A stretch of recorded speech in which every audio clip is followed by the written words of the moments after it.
Love staying informed?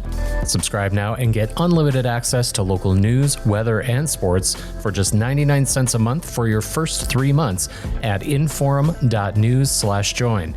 Read every story, listen to every podcast, and download the apps that keep you informed and on the go 24 hours a day. So head to inforum.news/join right now to subscribe.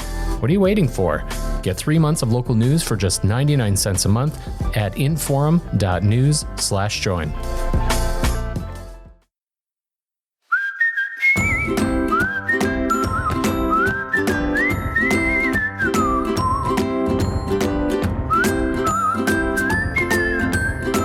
Hello and welcome to Plain Talk. So, the legislature is the body that goes about the people's business. And the people bring issues before the legislature every session. And to be honest with you, most of it's boring. A lot of it is occupational licensing and permitting and, how are we going to pay to pave the roads and how often, where should we be putting all the locations for the snow plows around the state to most efficiently plow the snow. Important work, but boring work. But the legislature also deals with things at times that are deeply personal and fraught and sometimes a little scary and sometimes really hard to talk about. And so that process can be intimidating for people, even if they're coming in to talk about something that's relatively banal, even if they're coming in because they have an issue with barber licenses or something. It can be intimidating to stand at a podium and talk to a bunch of politicians with a bunch of lobbyists and activists in the crowd behind you looking on. That's tough, even when the issue is a relatively simple one. It's all the more harder when it's a personal one and when it's a difficult one. My guest today is Andrea Rebson. She's joined by her sister, Paula Rebson, and they were proponents of what was Senate Bill 2282. And Andrea, first of all, welcome to the show. Thank you for coming on.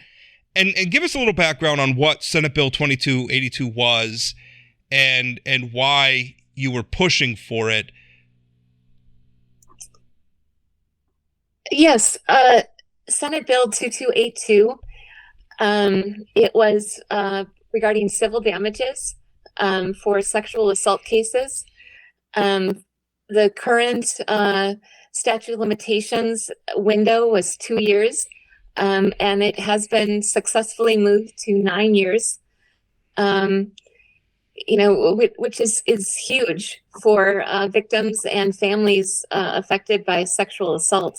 The opportunity for justice is an important part of the healing process. There wasn't a retroactive put in to, allow me and my family justice, but for future victims, it's a big victory for North Dakota.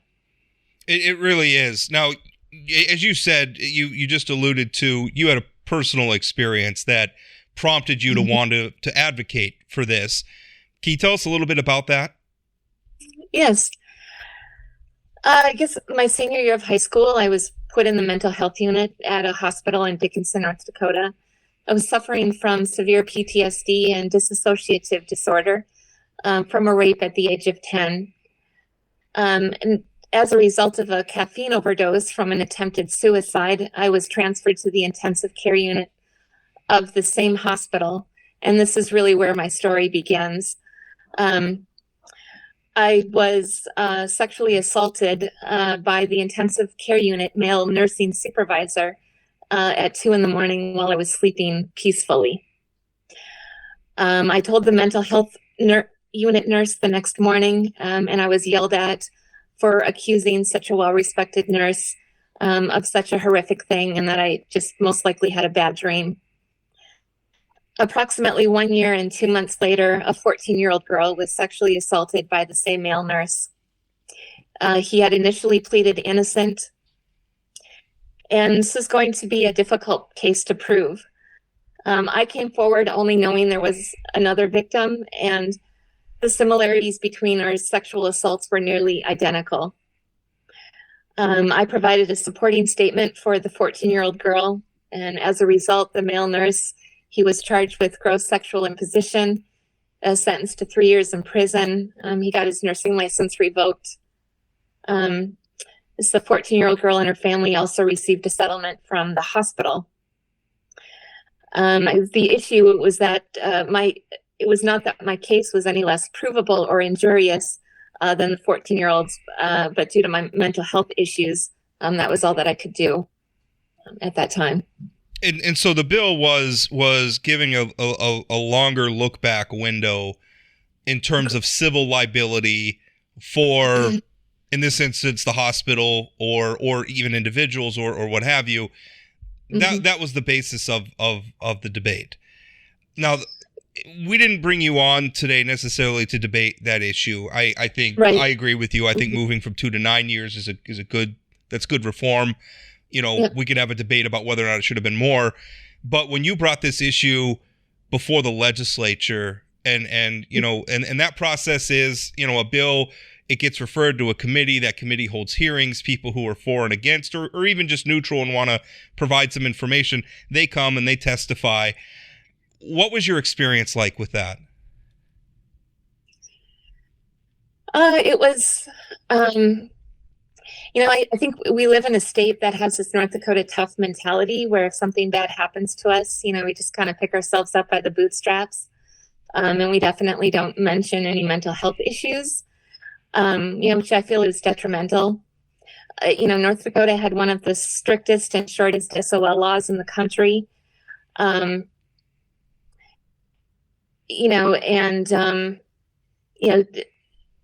I guess I just want to raise awareness of an individual's voice, and that only 2 families came forward to testify in support of this, and a great change happened. I guess what we did not anticipate was the disrespectful and demeaning behavior of Representative Lawrence Clemeen, who is chairman of the House Judiciary Committee, toward our family. I don't know if you wanted me to go further into that. Well, Andrea, can I stop you there? We do want to get into that specifically. Can you help me paint a picture for our listeners with timeline and the legislative process? Could I ask roughly the year that the incident that happened with you and the case against that male nurse? What year was that? I was 18 years old, so it happened in 1994. 94. So the case I brought forward was 30 years old, but my police report still exists. It was reviewed by an independent local attorney. Yep. It still shows cause, and both the former lead prosecutor and former lead investigator also came to my aid. Yeah. So for the legislative narrative, this happened in 1994. The case happened Correct. Many years later.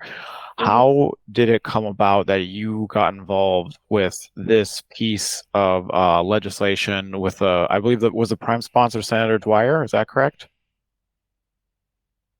No. Yes. Sorry. Yes, he was. That's correct. Yes. And Okay, also Representative Austin Shower for HB 1145, which dealt on the criminal side. Correct. Okay, got it. So it was a related piece of legislation. How did you become involved with the actual crafting of the legislation itself, or get brought in to testify on it? I just wanted closure, and obviously this has weighed very heavy on me, considering what the 14-year-old girl and her family got. A settlement from the hospital, criminal charges against, the nurse. And I just wanted closure. And so I called up Jim Hope. He's the,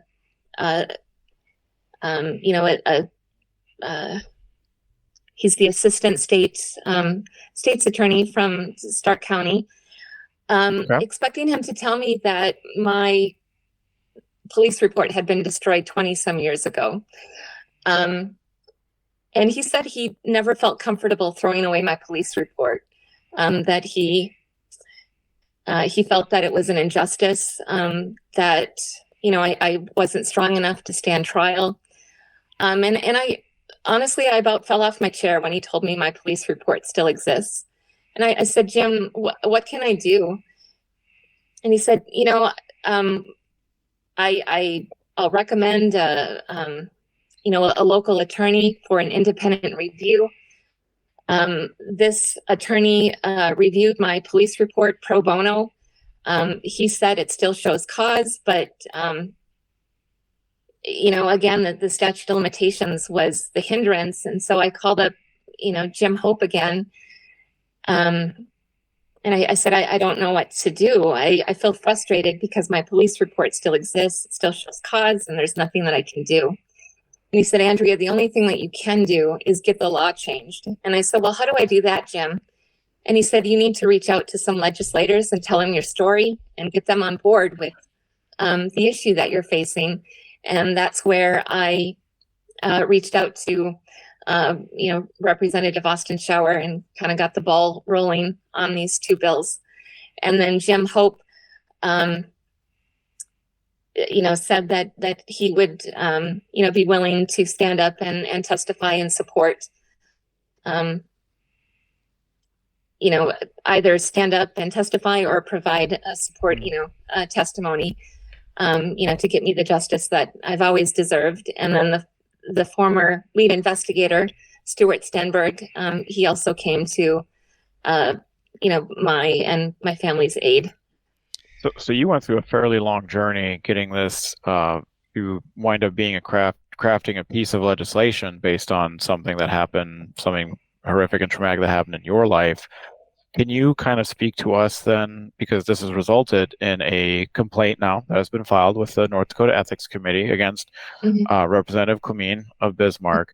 Can you let us know, so as I'm looking at the Senate bill's journey through the legislature, so to speak, it passed unanimously through the Senate, and then had some dissenting. It had about a third of the House vote against it, but was passed and then signed by the governor. Can you then tell us, as a citizen, what was your experience testifying before the Senate and then the House committee? And I think we can kind of use that as a segue into what's kind of played out here with your interactions with Representative Clemeen.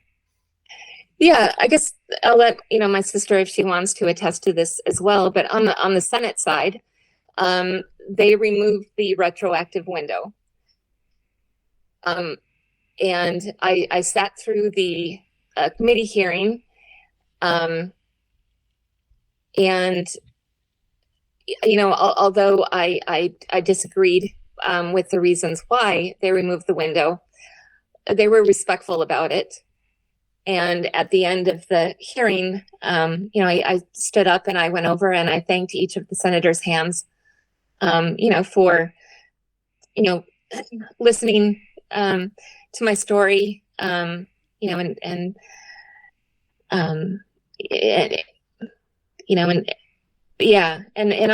the House side, it was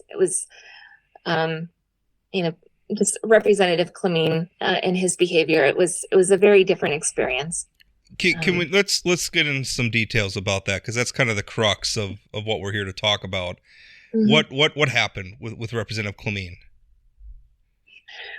Well, I'd say first, there was a gross mischaracterization of me, a sexual assault victim, in front of the full House during, the House floor session on April 5th. Chairman Clemeen claimed that I sobbed on the shoulders of the committee. And he quoted, "And if she comes in and sobs on the shoulders of the jury, like she did in our committee, then what's going to happen? We don't know." I was sharing the most graphic, shameful, and horrid truth of my life during this testimony, and I was told by all who listened or attended that I was very stoic. Once I stopped to catch my breath and became a little teary-eyed, but I never sobbed before, during, or after my testimony. He also made false statements to both the House Judiciary Committee and the full House about our testimony. He stated that I was mentally capable of presenting my case at the time when I was within the statute of limitations. And this is false.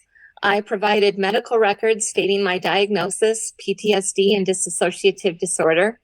I also provided documentation showing that I was put on full disability at the age of 18 as a result of my mental illness.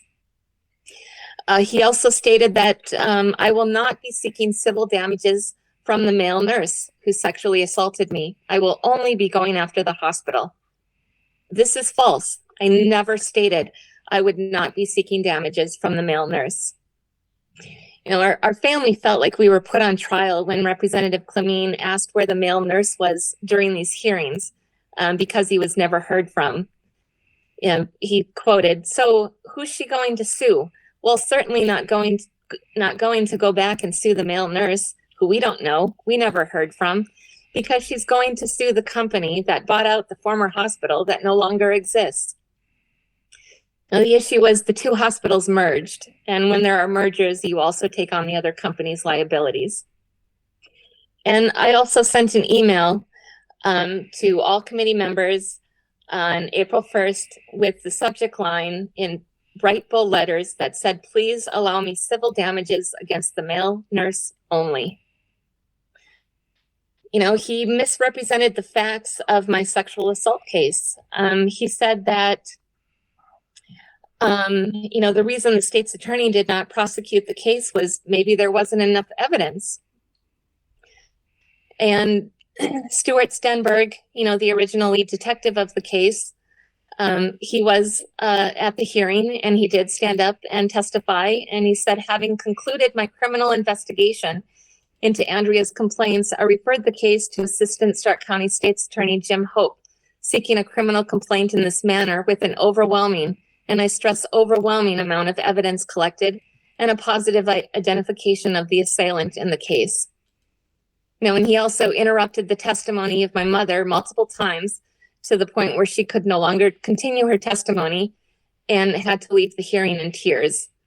And 3 legislators followed her out and apologized for the behavior of Representative Clemeen. So, Andrea, let me back up one instance, and I will go back into the weeds of some commentary. There is no requirement for stoicism on the part of folks testifying in favor or against bills. There's obviously a level of decorum that's being tried to be observed, but I would think circumstances would dictate showing. I mean, that I shouldn't laugh, but emotions being shown. Given the nature of said testimony, what was the context, or what was the time when Representative Clemeen was saying that first quote you were talking about, the sobbing on committee's shoulders? Was that in committee in preparation to receive the bill? Was that during the testimony? Paula, you look like you had something too? That was during the full House floor session. Oh, he was speaking on the floor saying that about you. Yes. after the committee had voted on the recommendation on the bill. Yes. So this is why when Andrea emailed me about this issue, it's why I wanted to have her on, because again, Senate Bill 2282 I think is good policy, and arguably we could have made the windows bigger. I think that the situations like this, and especially something we've learned probably over the last 5 years, I feel like our society has come more to grips that these situations are terrible. And it's a lot of times there are reasons why you need a longer window, you know, so that the people who are coming forward with this stuff can put themselves in a position where they can make the case, because going through a trial is literally a trial. It is not easy. And I don't have a problem with opening up these windows. I think it's good policy. But the real issue here for me, one thing that I've always prided our state on is that we have a very open process. Our lawmakers are very easy to access. You can email them, you could call them, you could show up at the hearings, you could testify. And I want to protect that process, and I don't want it to become something where people are afraid to come and testify, where they're afraid they're going to get attacked, or they're going to be shamed, or they're going to be humiliated in some way. And Andrea, I kind of feel like, and by the way, it's not just Andrea. You heard her quoting there. She's reading from a transcript. She has a transcript of the floor session. She has a transcript of the committee hearing. These are all also available in video form if you want to watch them. They're right on the legislative website. This is all part of the public record. This is something that happened to Andrea. And I think it's a shameful thing. Paula, you look like you. Well, Paula, by the way, is Andrea's sister who came on, who was also part of this process and also wanted to speak. Andrea, Paula, it looks like you want to say something. Yeah, thank you so much for having both of us here to speak towards this issue that, as you said, is really personal to our family, but we also were wanting to advocate for, for victims just beyond our family circle as well. So yeah, thank you for acknowledging the sort of actions of Clamine on the floor, where you said, like, you're laughing, but it's not funny. You can't sort of believe that that's actually what happened. I mean, I was watching the video live, the recording live, and my jaw dropped when he said that. Having been present at all of the hearings, I thought, like, how can someone in this day and age still sort of return to these old tropes, these old sort of stereotypes? And also, so what if someone sobs? They're sharing a very personal story of trauma.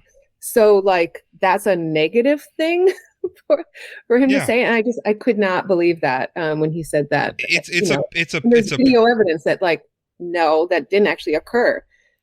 We couldn't say anything in return because it was the House floor, and people. Go ahead, Rob, and then I didn't mean to talk over you, Paula, but I mean, to me, the whole showing emotion thing, people are passionate about the issues they come and testify before the legislature about. And I mean, nobody should be up there shouting and cursing and stuff like that, but that's not what we're talking about. If somebody cries because they get a little bit emotional, that is a moment for empathy, not a reason to undermine what they're trying to say. Ben, I think you have a question. Well, no, admittedly was commentary. I do want to move on to, Andrea, your interaction with the Ethics Committee and how filing an ethics complaint has been for you, because I think our listeners deserve to hear about that, because it's a relatively new process in the state of North Dakota, and many people have their opinions about that. I just want to mention to you, and maybe we'll get into this with Rob later. I was in the legislature for a brief period of time. I was actually on Judiciary with Representative Clamine back when I was there, when someone else was the chair. But I was on Industry, Business, and Labor with Representative George Kaiser, who's no longer with us. He was the chair for a long time there. And one of the things he did to train his committee members was really good. Freshman committee members was he had the 3 tiers of how you treated people in testimony. And he said there are lobbyists, and it's your job to absolutely fry them. Because they're paid to represent companies, and this is their job, and we need to poke holes into everything they're saying, even if you agree with it. Doesn't matter. Stress test every bill, because these are the laws that your fellow citizens will live by. Made sense to me. If you have fellow lawmakers testify, treat them as you would want to be treated. They will be subject to scrutiny. Again, you're presenting bills that could become laws that we all must live by through, enforcement, sometimes penalty of the law. Makes sense. But have some good faith arguments, have some room and grace for adjustments. That if a citizen comes in and testify, you handle them with kid gloves, you walk them through the legislative process, you let them know it doesn't really matter if you agree with them or not. You will show patience and deference to them, because this may be the only time they ever get to testify in front of their state government. And this applied to farmers coming in to talk about how many, the color of twine on a bale of hay. That was a real bill we had.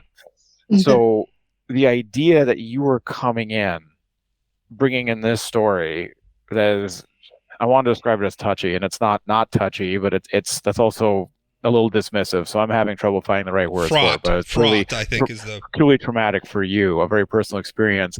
To use that kind of dismissive language when trying to, I assume, defeat the bill is just not what the legislature that I was serving in was taught to do with some of the same members, including Representative Clamine. So I'm sorry about that.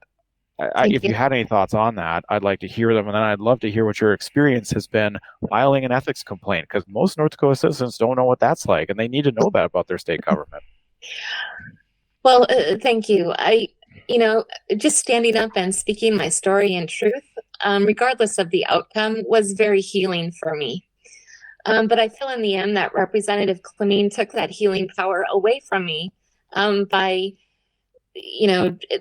everything you've heard: misrepresentation of facts, making false statements, gross characterization of me, the victim.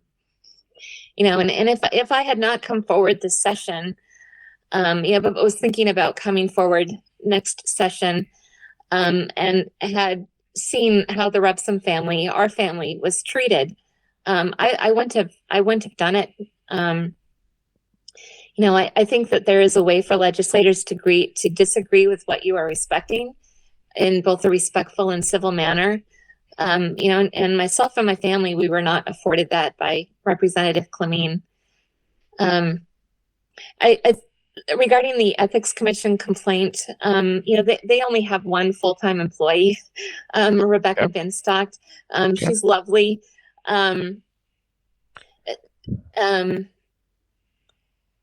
So I heard that there were quite a few complaints ahead of us, unfortunately.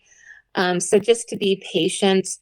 And I'm sorry, can I stop you there? Does that mean there's like a queue and it's like a first come first serve thing with Correct. complaints? Okay, I'm actually asking. I don't know. It wasn't around when I was there. So back in my day. That is correct. And what we are alleging, I guess, is that Representative Clemene did not make independent judgments or resist the influence to bias other representatives' independent judgments who are not as familiar with the facts surrounding our family's case. And so that's the two issues that we have alleged with the Ethics Commission. Did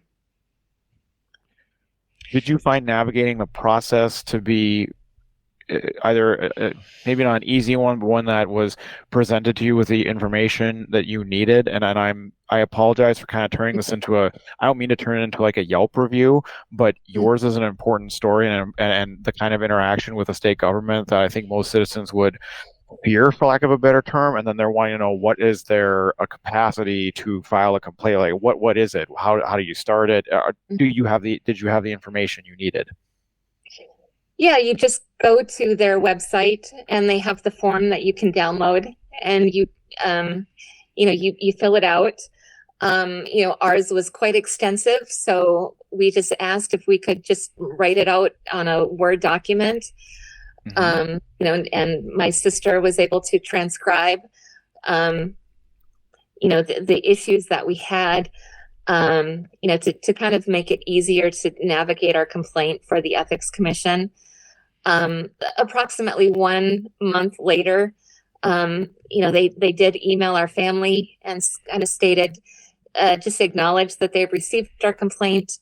Okay, good.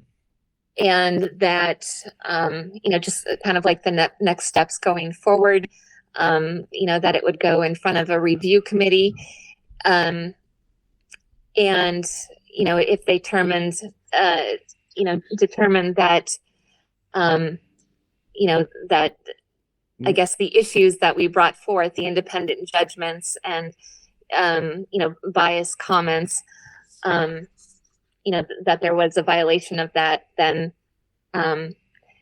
it would be forwarded on to an investigation. Andrea, Paula, when you emailed that, so I assume you emailed that Word doc to that staffer. When you were informed it was queued, were you informed of a time that it would be, I guess, heard, so to speak? If so, are you invited to participate in that? We are not invited to participate in that. Okay. I guess we were told it would be within the next month or so. Okay.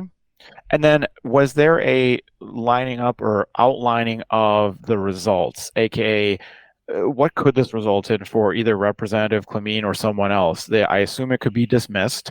I assume it could be accepted as is, and there'd be some sort of a penalty visited. What are the penalties? Do you know? And I'm sorry to throw these lawyerly questions at you, but people would want to know, like, what is that? What does it do? What's the end result? I don't know that. Maybe he could be possibly stripped of his chairmanship status. Or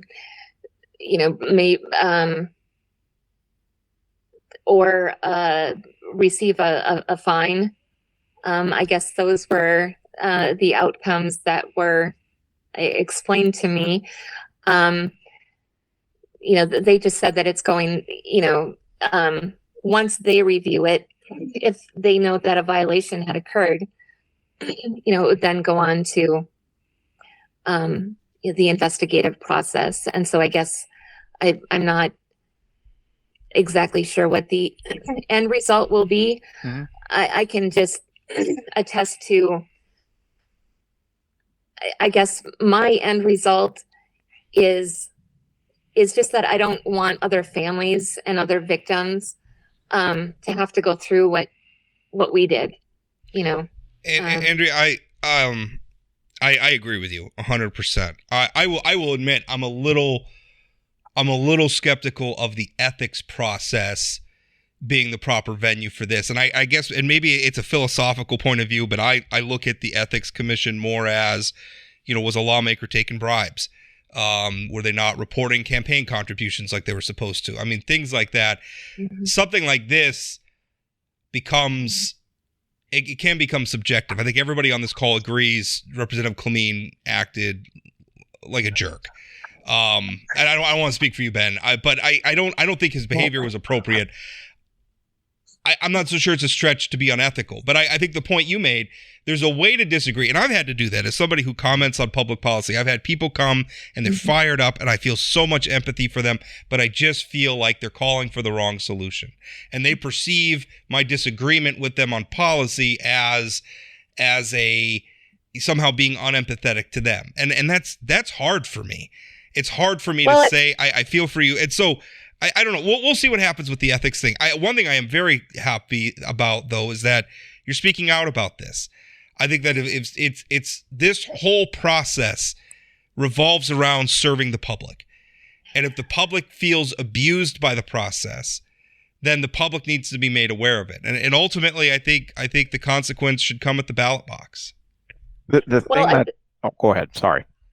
I think just to highlight, tampering with public records is a violation, and I wrote that although this case doesn't involve government records, it does involve personal North Dakota citizen records, and he knowingly made false statements, and about that. And I think that, I hope that the Ethics Commission at least takes note of that, and can maybe make some revisions to their, policies going forward. I mean, if you're going to throw me under the bus, make sure it's statements that I've actually said. If you want to throw something in my face, then throw the truth back in my face, so that I can respond correctly. Well, that's what the Ethics Commission's for, and they have a process, and we'll see how they play out. Ideally, on the House floor, picking at one individual person would make your argument hold less weight, and maybe it did, because ultimately the bill was signed by the governor, voted for in the House, and I'm not saying that justifies anything that we're talking about here, but the bill passed, and that's a good in thing. Theory, to make your case hold water, you would need it to be objective and hold up no matter what the scenario, instead of picking on the individual scenario, as given the quote you said seemed to be the case in his floor speech here today. And it disquiets me, the idea, Andrea, that you were saying that, looking at how you were treated and given a crystal ball, you wouldn't want to come and do this in 2025 if the bill hadn't passed. The whole blessed purpose of the citizen legislature is for citizens to be able to contact their legislators when they've literally gone through the very, boring step-by-step or arduous legal process of contacting an assistant state's attorney on their county level, and then moving up through legislators, moving up through committee hearings, you couldn't, I don't know how someone That's the way the process is supposed to work. That is the quintessential way the process is supposed to work. Andrea did it the right way, and she came out of it feeling like, if I'd known how I was going to be treated, I wouldn't have done it. And that's wrong. If that's the outcome, whether the bill passes or not, that's wrong. Paula, last comment, and then we got to go. I was just going to say that while the bill did pass, one of the things that we learned through this whole process was how much bills change from when they're first introduced to when they actually do make it to the floor. And we learned that with both bills. Sometimes they can become completely different bills. Yeah, and the SB 2282. So both of these bills dramatically changed. And while it did pass and great strides have been made forward for civil damages, what our family was really fighting for was a look-back window.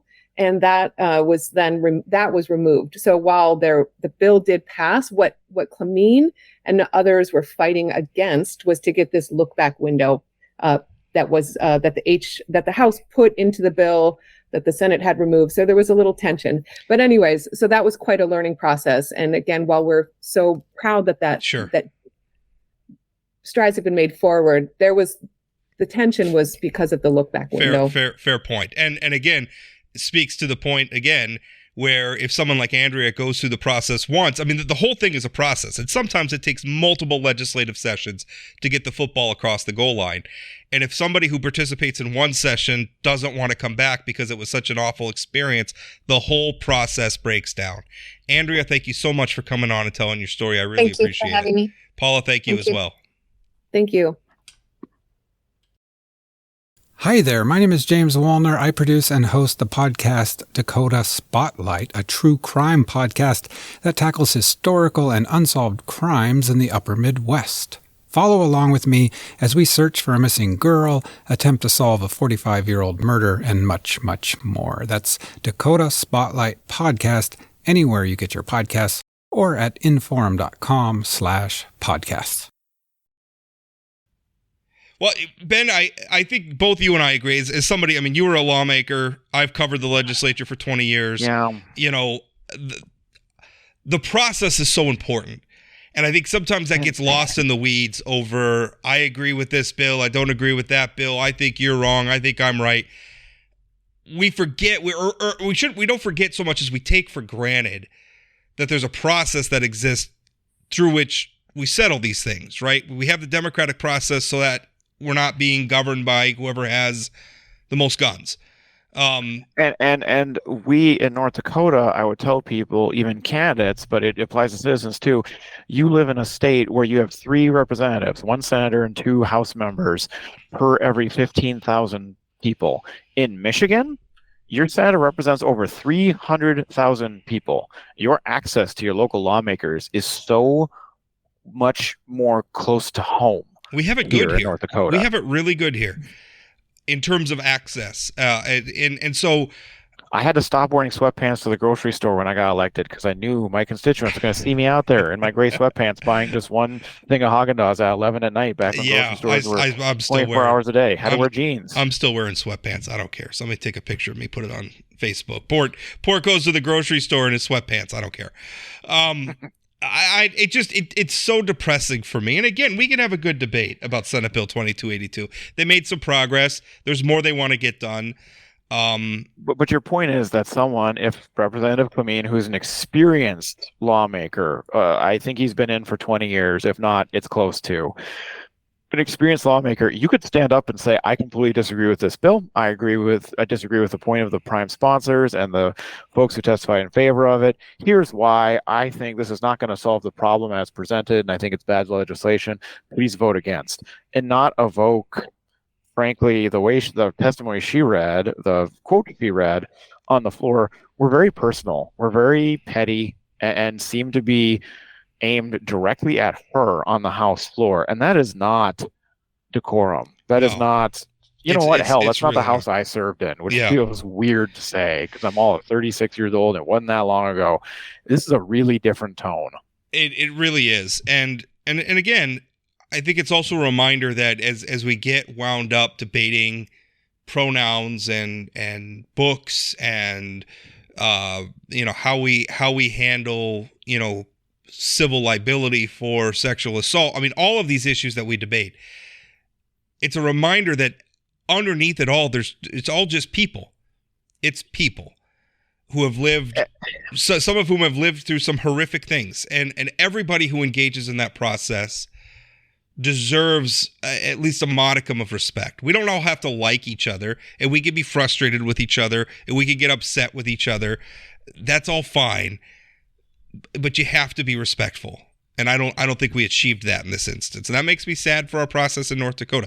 I say that most of the time, I think people coming to the legislature have a good experience. I don't want to make it sound like it's this horrible experience. I think most people who come have a good experience. It was unfortunate that this one happened.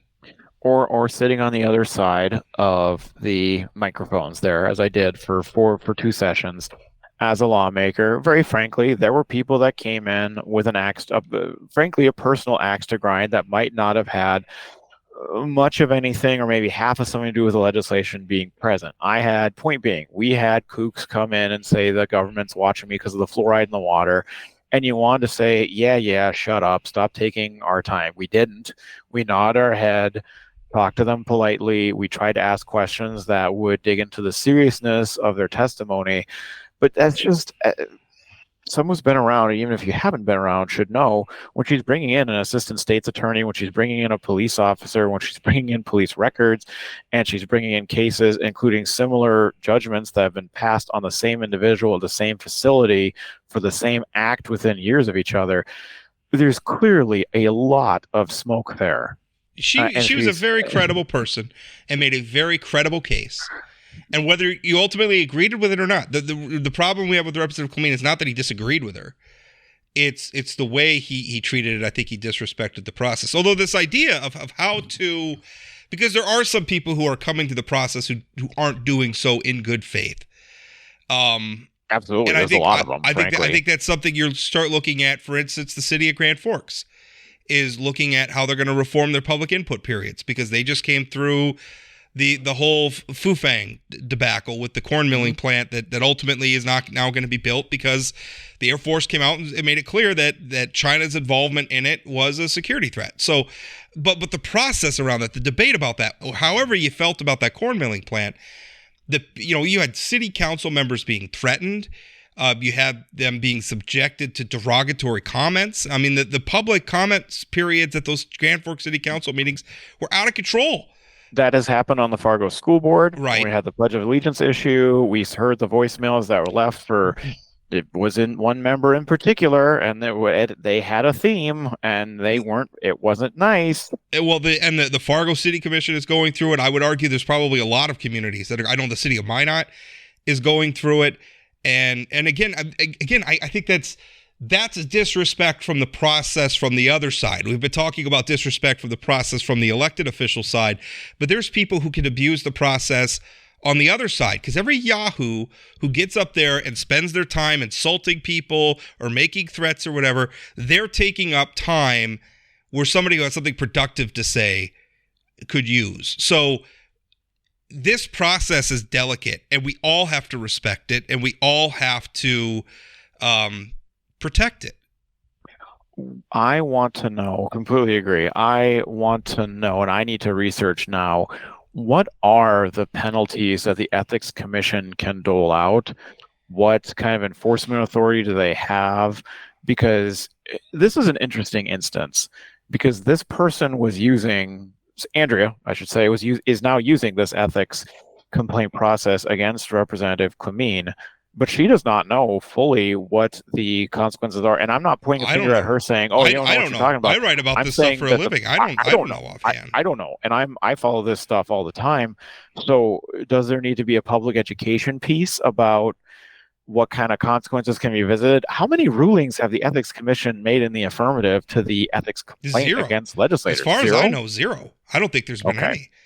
I don't even know that there's been any public. And again, I'm even a little uncomfortable with, because anybody could file an ethics complaint. And again, I think Andrea is within her rights. I think she makes a compelling argument. I'm not being critical of her, but I have people telling me all the time, I filed an ethics complaint over this and that, and they're emailing me and they want me to write about it, and I don't write about a whole lot of it because I think it's tough. I mean, And I was on the other side of that a little bit, Rob, because we'd hear about people taking trips that were being paid for by whomever. They wouldn't disclose. We go to the Secretary of State and say, this law's on the books, and they go, we're not going to enforce it.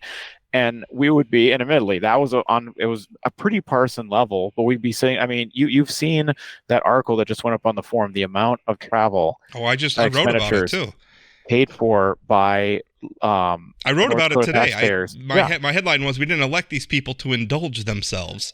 But okay, and then all of that's fine, and you say, let's take it to the ballot box. But the thing is, voters don't necessarily know about that. And honestly, unless you raise a heck of a lot of money as an opposition candidate, you can't go out and tell that story outside of knocking on each individual door and telling it, and that's fine. but there's no place for enforcement to once that money gets offered up, that plane ticket, that hotel room, there's no place to put it. So I understood the want for the ethics commission, because it was like, well, at some point, is it really a rule if it's not enforced? I agree with you. I have a love-hate relationship with it, because on one hand, Congress, U.S. Congress has an ethics commission, right? Chicago has an ethics commission. Has that made these places less corrupt? I'm not so sure. There's actually another side of me that says maybe it has, and it would be even worse if they didn't have them. Maybe. I don't know though. That's a a tough thing. I have a love-hate relationship, because we can. I mean, look at the endless. Like, how much time is Congress spending just investigating one another constantly, right? Yeah, and a lot of it for show. These processes can be abused, but on the other hand, we do have real problems with ethics problems in the state. So that's that. All right, let's switch gears. Let's talk about the North Dakota Republican Party falling apart. Which, by the way, I've been writing about this, and I think it's flying under the radar. The average North Dakota, the average voter. We should have a separate segment. We're going to title it "The Race to the Bottom," and it'll have like a graphic. Right, for that's the right. North Dakota GOP just leaping right off a cliff into Looney Tunes land. Yeah, at least that's Ben's opinion. But gee, what a surprise! Well, and again, I would argue that the NDGOP has stayed in power, has been given the amount of success that they've been given by voters, right? That's where it comes from. Ultimately, they're making the arguments, and they're putting the candidates on the ballot that win. Mm-hmm. So, that can't be ignored. I think the problem is over 30 years, the NDGOP has built a brand. And what we're talking about is next month, in the middle of the month. I think it's like June 16th. I'm forgetting now off the top of my head. The NDGOP is reorganizing. So the state party's reorganizing. So what's happened is all the local district committees have reorganized, which means that they've elected new leadership, new executive committees, new chairs, and then the chairs. So everybody knows there's 47 districts in the state, and each one of those districts has a chair. And in theory, has a local there's a Democratic party chair, there's a Republican chair, and there's nothing stopping anybody from having a Libertarian chair, an Independent Party chair, a Constitutional Party chair, a Prohibition Party chair. They just haven't organized. If those people exist in the state. So what happens is in the North Dakota Republican Party, they have what's called the state committee. I think Democrats do it a little bit different, but in the Republican Party, they have what's called the state committee. Every district chair has a seat on the state committee, and then there's also an executive committee that gets a vote, and they basically vote on who leads the party. No, the Democrats basically have a similar thing. Okay, similar thing. We should have Adam Goldwyn, the new chair of the Democratic Party, on sometime. I offered, you didn't want to. That was because we had pressing legislation to talk about. Right. I want Adam on at some point. Okay. I know Adam. I think he's a good guy, so we should definitely have him on. We'll get to that. But right now we're busy talking about the Republican Party imploding. Mm-hmm. So what's going to happen is they're going to elect a new chairman, basically. Some other leaders too, Republican National Committee members or whatever. But the important thing is for our discussion is the chairman. Now I'm coughing. The current chair. The current chair is Perry Schaefer. North Dakota knows. It's Perry Schaefer. Or as he's known around the state, Perry who? Perry Schaefer. Perry's a what I call from the normie part of the party. I think he's very much a part of the traditional Republican Party that has led that party to 30 years of success by being pragmatic and relatively moderate. I realize that the Democrats looking at that might not agree, but I think that's why they've been winning elections. They have generally been. In question, any relation to former Governor Ed Schaefer? No. I don't know. No. Okay. No. So just a separate Schaefer he's a businessman in Bismarck who's never held office, right? Right. As far as I know, which isn't a critique. I just want to give maybe he's held local elected office. I'm not aware of it. Sure. I don't think he's ever been in the legislature, certainly not statewide office. Perry's trying to hold on, and he's facing a challenge because what's happening is sort of whether you want to call them the Bastiat Caucus or the populists, the culture warriors, the MAGA, Make America Great Again crowd. Mm-hmm. They've been taking over at these local district committees, and they may now have enough district chairs elected to unseat Perry Schaefer and get control of the Republican Party. So now you have a faction of Republicans that hate our governor. In fact, one of the people who is rumored to potentially be running for chair, and as far as I know, she hasn't made a decision yet, is Sandra Sanford, that is former Lieutenant Governor Brent Sanford's wife, who has been all over. I mean, she's called for a primary challenger for Congressman Armstrong. She does not like Governor Burgum. And was she doing those things while Brent was the lieutenant governor of the state of North Dakota? Yeah. So the rumor mill is that was a flashpoint for a lot of the consternation between Governor Burgum and the lieutenant governor. Those gentlemen can speak for themselves. Those are the rumors that I've heard. That would make a lot of sense. That's not just so folks know, that's not very normal. But if you think about it, and Brent Sanford left. Now, he didn't say that his reason was disagreement with his boss, Governor Burgum, at all, but he also left before the term is up. So make of that what you will. As far as the party's concerned, I mean, we're coming up to a situation where a very different faction of Republicans from what's been in charge traditionally in the party is taking over, and I think could take over. The vote counters are saying that Perry may have enough votes to hold on, but who knows? There's a lot of room for chicanery. It's very hard to call the horse race. Who knows? And enlighten us here. How many people get to vote on the party chair? Is it just the legislative district chairs? It's the district chairs plus the executive committee. And the executive committee, I'm going to look it up here while we're sitting. I should know this. So this is less than 100 people. For sure, less than 100 people. So less than 100 people will then decide the chair of the dominant political party in the state of North Dakota. Yeah. I think there's an interesting comparison to be made here with the DFL, the Democratic Farmer Labor Party. That's the Democratic Party's branch in Minnesota. Yeah. Ken Martin's been the chair in Minnesota for the DFL for a long time. Like him, hate him, whatever, you cannot argue he's one of the most successful party chairs in the country. Minnesota is about a 50-50 state politically. The Democrats run everything. They hold every statewide office. They control the legislature. They run the show. And at best, it's a 52-48 state. And Republicans, by all means, should be doing better there. Now, you could contribute that to the candidates, to Ken Martin, to whatever. I think some of it's geography too. I mean, the Minneapolis-St. Paul just. I would argue if the Minnesota Republicans had recruited a better Republican candidate for governor, they could have won last year. Probably. And the guy who they ran was an absolute cuckoo who could not stop putting his foot in his mouth. My point is, they have the exact same process North Dakota has. They have an endorsement, and then at the party convention, and then everybody goes, "Just kidding, we have a primary." Yeah. And the last two governors in the state of Minnesota have been Tim Walz and Mark Dayton.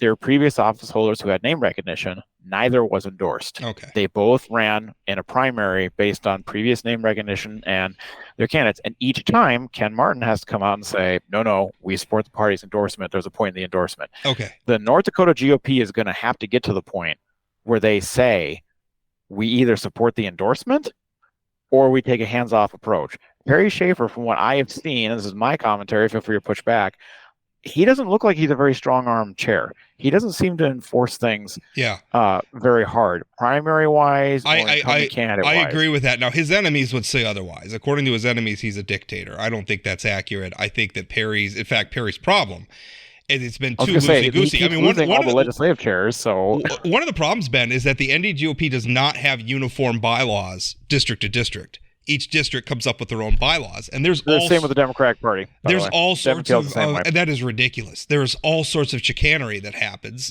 For instance, in District 3 here in Minot, it's not my legislative district, but I have some friends over there.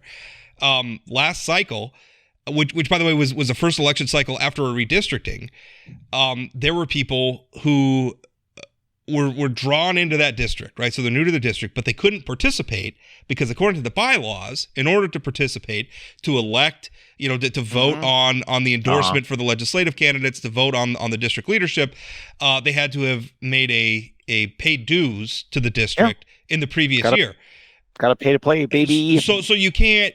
But the thing is, they couldn't pay dues in the previous year. They weren't even in the district in the previous year, and stuff like that happens all over the state. It's been key to a lot of these takeovers happening. So anyway, and by the way, the executive committee for the state committee is the 47 district chairs, and then there's 14 members of what's called the executive committee. That includes the chairman, Perry Schaefer. There's a couple of vice chairs. There's a secretary, a treasurer, the national committee people. who represents So the state 14 on plus the Republican. 47, so that's Governor 61 Burgum's human on beings. it. Governor Burgum's on it. The legislative leaders are on it. And by the way, that's are the other statewide elected Republicans on? No. Attorney General, any of them? No? just the governor. Okay. It's the governor and then the two legislative leaders. That's interesting. Why wouldn't they have the statewide elected Republicans I get a don't know. voice Maybe on that? maybe the committee's too big. I don't know. That's the way it's constituted, though. But they have, and by the way, one of the pushes, by the way, is to have the executive committee not be able to vote on the chair race. So basically, that's one of the ways they're trying, because the Bastiat faction, or whatever you want to call them. Yeah, this all comes down to the old wing. The Chamber of Commerce normie wing has not been organizing at a grassroots level. The legislative districts And now they're getting their asses handed to them. Yeah, have been falling to Jared Hendricks, who, if he doesn't run, he'll be the puppet strings running the show if somebody in his faction gets in there. And then I guess the sitting statewide elected officials, all of whom exist outside of this, have to defend their own titles. I mean, what's the? Does anyone have a long-term strategic goal here? I think two things are going to happen with this. First of all, I think it's kind of ironic that this is happening because the North Dakota Republican Party isn't what this faction of populists says it is. I mean, they say, oh, it's a good old boys club and they lock people out. No, it is a very bottom-up process. That's why they've been able to win. They're going to take over because they use that process. And while I hate their motivations and I hate their agenda, they played the game and they're winning. So yeah, and I don't know why the ones who are complaining don't get on it and just bring 20 people to the district convention. Why it doesn't seem that hard? You don't know 20 people. The number of phone conversations I've had about that, expressing that exact frustration, you would not believe. But that's where we're at. The other thing I think that's about to get exposed here, if they successfully take over, we may be about to find out how little the party actually matters. Because in North Dakota, as you were just mentioning, when you took us down that rabbit hole about Minnesota on the North Dakota Politics podcast, but it's going to be it's going to be mirrored here. Okay. You're going to have to make that choice. Well, the chair is going to have to make the choice. Do you enforce the nomination or not? Because they're butting up on the DFL's history, which has been say that you back the nomination, spend a bunch of money, and then lose, and then have to support that candidate now in a general, which is a lot easier for the Republicans to do here, but it's a lot of time, energy, and resources. What we're talking about is that the party holds its conventions. So there's district conventions that endorse legislative candidates, and then there's the statewide convention, which endorses Senate, congressmen, the statewide governor, any statewide level office. All of those. So, but that actually doesn't count. Anybody, for whatever reason, literally anybody who can, literally anybody who could collect the requisite number of signatures can put themselves on the June primary ballot and potentially get Ben Hansen, known Democrat, could gather signatures and put himself on the Republican ballot. And an equivalent of that's happened before, because Roland Reimers listed himself as a Democrat running for Congress in one of the most dishonest and disingenuous things humanly possible, and he was allowed to put his name on the ballot as a Democratic nominee. And so there's problems with that process, but it is the process. And so what happens is if you're, let's pick Governor Burgum, for example, and your state party chairman is somebody who hates you and is going to manipulate the convention to embarrass you or to humiliate you or try to defeat you, if you're Doug Burgum or Kelly Armstrong or any of these other statewide officials that this faction hates, why would you participate? Why wouldn't you just go straight to you're Doug Burgum? You're Kelly Armstrong. You can raise your own money. What do you need the state party for if they're just going to embarrass you? And you don't. But the unfortunate long-term effect of that is that's the short term. It gives the smell that you need to be, one, established, and two, buy your way or do a statewide media buy in order to even have a chance to run. And the theory behind the party and the legislative endorsement process. It's a little naive to think that's not already the case, but sure. It is. And it's happened. I think the old theory that we ran on in the state, where you had to show up to a district convention, you had to show up to individual places. The theory was, we're going to stress test this person. How do they talk to someone in Golden Valley, North Dakota versus downtown Fargo, North Dakota? Can they do both? Because if they can, that's a better candidate for governor than someone who can just write a check and buy a billboard. I think that'll still happen. It's just they won't go to party events, right? There's nothing stopping these campaigns from organizing their own campaign meetup in Golden Valley or Fargo or wherever. I worry it won't still happen. I have no conclusion. I'm not with that. I'm not I'm saying just this. the old I'm man not, at the beginning of the horror movie. I'm not- Don't go in there, you kids. You're I'm not. gonna get. I'm not saying this is a good thing for the Republican Party. It's not a good thing for the Democratic Party. In fact, I think what the Democrats did last cycle, where they poleaxed their convention endorsed candidate in favor of a last minute independent, I think is going to harm you guys long term. I think what's going on with Republicans right now is going to hurt them long term. If they create a situation where the party, but again, in the MAGA era, we've seen it happen in Georgia, where the state Republican Party, the chairmanship is held by some nutcase who thinks that Trump won the election and Mike Lindell is God's gift to truth.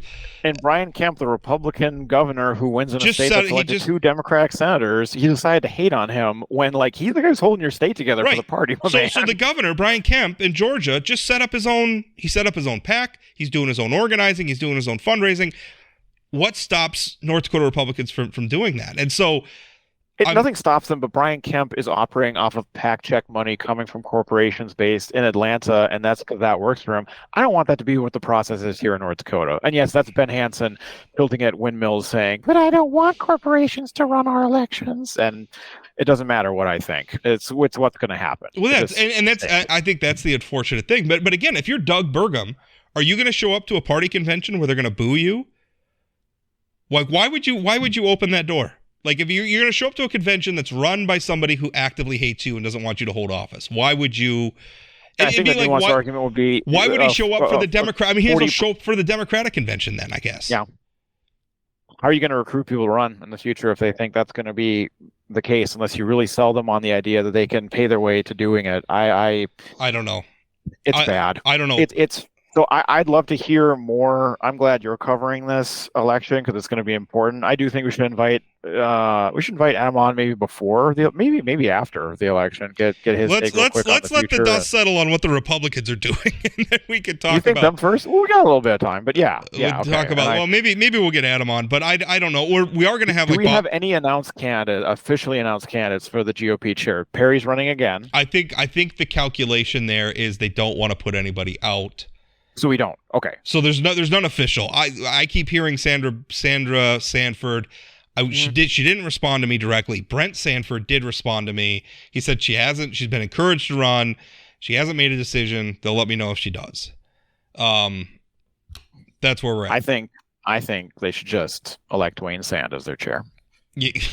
Okay. There's a deep cut for everybody. Well, that is a deep cut. Although, by the way, just as an anecdote, and I had this in a headline this week. I mean, former Governor Ed Schaefer showed up to his party's reorg in District 46 and tried to get himself not district chair, not treasurer, anything and not even on the executive committee for the district. He wanted to be on a precinct committee, which is kind of a subcommittee that covers, an area. It's all volunteer, non-sexy work. This is not like a prestige position at all. This is the meat and potatoes stuff. And Ed Schaefer, former governor, former president of the University of North Dakota, appointed to be Secretary of Agriculture by George W. Bush, whose family basically created Medora out of whole cloth. Hugely successful businessman, hugely important ambassador for the state of North Dakota, could not get a seat on a precinct committee in District 46. And if that's going to be the Republican Party going forward, I don't know how they continue to win elections, because I don't think that it can, if they're just going to campaign. And by the way, that's the other thing. Where's the money going to come from? Right? There are some big donors out there I know that are not going to give money to the party. They'll give money directly to the candidates they like, but they're not going to run money through the state party. What could happen here could be devastating for the North Dakota Republican Party.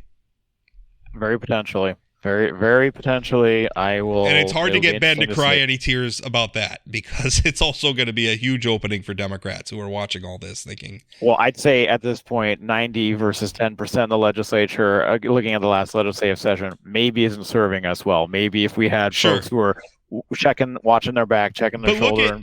Look at some of the new leadership in some of these purplish Fargo districts, right, that are not solidly red, where Democrats can run candidates and win.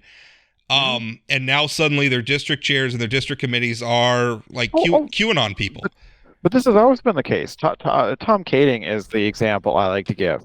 He was a 2-term representative who's no longer there, up in District 45, the NDSU district, a pretty purple district that when I was first running had 2 out of 3 Democrats, Tom Fiebiger and Ed Grushala back in the day. Tom got elected there in the, I don't know, it was 2010, but I might have been 14, it doesn't matter. He served for 2 terms, and he was as right-wing as you could get, but you'd never know because the dude never showed up to any events in Fargo.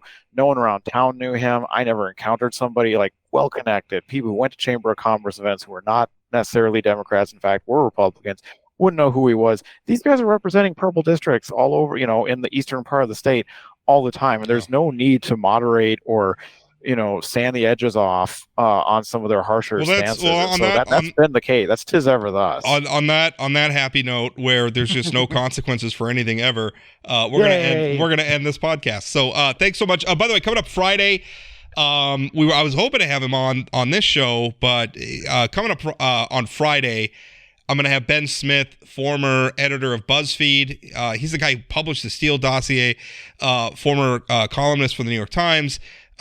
Just wrote a book called Traffic. By the way, he's working for a new media outlet called Semaphore, which, by the way, is pretty good. I've been reading some of their stuff. They're pretty good. He's going to be on talking about his book Traffic, which is really interesting because I think it's kind of a unifying, like if you want to know what went wrong, a lot of it is people on the internet tracing traffic or likes or clicks or whatever. He tells the story of even BuzzFeed, publishing the Steele dossier. Was that a good move? Or were they chasing traffic? So it's going to be but we talk about his book's about Gawker and the whole Hulk Hogan thing. And it's interesting because this book, the history book, but it's a history book about the last 20 years. Right. And pretty consequential years in the world of politics and media. So that's coming up. I'm actually going to record the interview later this afternoon, and they'll be up on Friday, I think. So, that's it for this episode. Thanks for listening. And, can I put a little pitch here at the end? If you're listening to this on a platform like Spotify or whatever, Apple Podcasts, and you can leave a review, if you haven't already, if you could leave an honest review, I would really appreciate that. I think that helps more people find the podcast. Unless you're going to leave a crappy review, then don't pretend I didn't say that. I'm kidding. Just like Uber, 5 stars only. We only want honest 5-star reviews, and everybody else can go away. But hopefully, if you like the in-depth coverage and getting into the weeds and explaining things a little bit more beyond a headline, a review, even a rating, really helps spread around. Because unfortunately, that's the algorithm. If you just finished listening to over an hour of this podcast, and at the end of it, you're gonna be like, "No, I hate it. I'm gonna give it 1 star." You need to rethink how you're spending your time. If you're spending an hour, don't say that. If your listeners drive ratings, if you're spending an hour on a 1-star podcast, maybe it's time to go somewhere else. I don't know. All right, we're gonna end it there. Thanks for listening. We'll talk again.